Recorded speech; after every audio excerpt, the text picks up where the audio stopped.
Namaskar. Welcome to another episode of Editorial. If you don't listen to me, I will put your executives behind bars. You beware. This is what Government of India told Twitter. We will learn why. Let's get right into the show. Government of India asked Twitter to ban / block around 1,400 plus Twitter handles. Especially those Twitter handles which had used the hashtag farmers genocide. They said you have to ban it. Why? Because it caused violence during the 26th January Republic Day. So he said you'll have to ban it. Now, Twitter, out of that 1,400 plus which they were asked to ban, they banned around 700 plus accounts. They blocked 700 plus accounts and they said, Baki ka we cannot ban. Why? Because they said, listen, a lot of the other names that you gave were politicians, were journalists. So we cannot ban those accounts. That is not right. Government of India says, do listen, you know what? ये हमारा ना आधा पौना सुनना नहीं रहता है. If you want to listen to us, you better listen to everything what we say. You have to listen to our directives. If you are in India, if you are operating in India, you have to follow the laws of India. So you'll have to listen to what the government tells you. So when we say ban, block 1,400 accounts, you have to block 1,400 plus accounts. No negotiation. ऐसा थोड़ी है कि यार ठीक है ना 1,400 नहीं 800 करता है 700 करता है ऐसा नहीं होता है. You have to do the entire thing. Okay. Twitter says, listen, you know what? This is not right.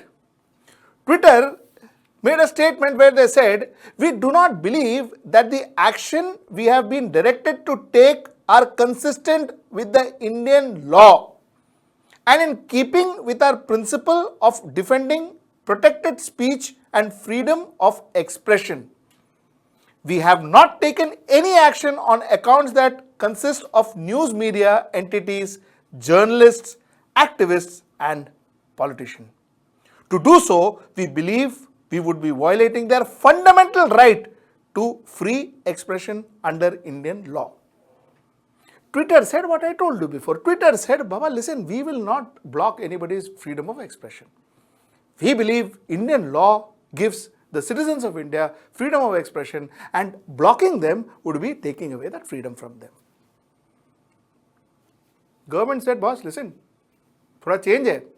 The answer government gave, the IT secretary gave to Twitter was as follows. The IT secretary said that in India, we value freedom and criticism because it is part of our democracy. India has a robust mechanism of protection of freedom of speech and expression. But freedom of expression is not absolute and it is subjected to reasonable restrictions. So, Government of India, the IT secretary said, Arey Baba, listen, freedom of expression and all, theek hai, lekin according to our constitution, freedom of expression is reasonably, there is a reasonable restriction on freedom of expression. Tum kuch bhi nahi bol sakte. Okay. Now, before I get any further, let us understand this Article 19. Let us spend some time to understand what is Article 19 and what is Article 19.2 which these people are referring to. There are two sets of clause, Article 19A and Article 19B or Article 19.1 and Article 19.2. Now, let me tell you what is Article 19. Article 19 of the Constitution of India is talking about the freedom of expression. Now, Article 19 says that all citizens shall have the right to freedom of speech and expression, to assemble peacefully without arms, to form association or unions, to move freely throughout the territory of India, to reside and settle in any part of the territory of India, and to practice any profession or to carry any occupation, trade or business in India. So, Article 19.1 says, Baba, you have the freedom of expression. Oh, hai tumhare paas, you don't worry about it. You can, an Indian can say what he feels. But there is another clause which is Article 19.2. Now let me read out to you which the IT secretary was referring to. Now let me read out to you what is Article 19(2) saying. Nothing in subclause A of clause 1 shall affect the operation of any existing laws or prevent the state from making any laws, insofar as such law imposes reasonable restriction on the exercise of the right conferred by the said subclause in the interest of sovereignty and integrity of India, the security of the state, friendly relation with other foreign states, public order, decency or morality, or in relation to contempt of court, defamation or incitement of offense. Okay, they say fine, you can say what you want, but what you say should not harm the integrity and the sovereignty of this country. What you say should not harm friendly relations with other countries. What you say should not harm the security of the country. What you say should not be contemptuous to the court. And what you say should not be defaming or incitement or incite violence. That is what the Article 19(2) says. So, while Twitter mentioned 19A, government mentioned 19(2). Government said, listen Mr. Twitter, when Capitol Hill happened, you banned, no? You banned those accounts. You threw them out, including Trump's account you banned. You blocked it, you threw it out. So, bhai, हमारे साथ क्यों ऐसा? Why are you not doing it with us? We told you not to ban. So, why are you not doing? Now, using hashtag like farmers genocide, not right. It is actually overdoing it. I agree.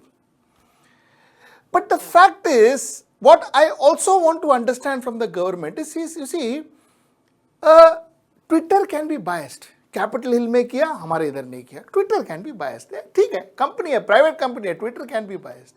But can the government be biased? If you are talking inciting, if government is citing 19(2) of Article 19(2) of Constitution of India, then is this the only time that violence has been incited? There was a hashtag where these farmers were called Khalistanis. Why did the government not say then, okay, look, what are you talking about? It is defamation and inciting violence. Ban these people. There were hashtag against Tablighi Jamaat. Why did the government not say this is inciting violence? Ban these people. There were hashtag during CAA protest. Why didn't the government say stop, ban these people? How can you say goli maro salon ko? How can you say that? So why is it that only now that the government is saying so? And now they are saying that, how can you say genocide, farmer genocide and all that? It is wrong. I am also saying it is wrong. I am also saying it is wrong. But what I am asking is, how can the government be selective? While I very strongly believe that the government should not be selective. Government actions should not be selective. What is good for the geese should also be good for the gander. Very clear.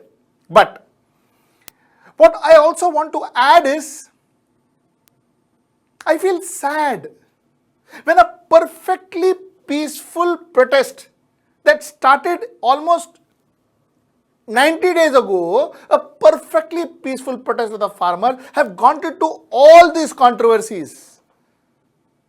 Mind you, it is not the farmers who tweeted. Farmers never tweeted. Farmers never started hashtag and all that. It is not the farmers who even wanted to create any violence as what we see. It is not the farmers. Then ultimately, who is doing all this? There has obviously been tweets which are hashtag like farmers genocide and all that. Who is doing all this? In the enthusiasm to help the farmers, what I would request a lot of us is to not do something that would harm the farmers. The farmers are doing a lawful, legal and and non-violent protest. Let them do it the way they want to do it. Let us not interfere and try to make it larger than life, try to make it theatrical, try to make it internationally popular, try to make it, talk of the town. ये सब मत करो. Let us not have professional contribution to the protest. We don't need it. Those people don't need it. What I say, a lot of you may not agree, but think about it.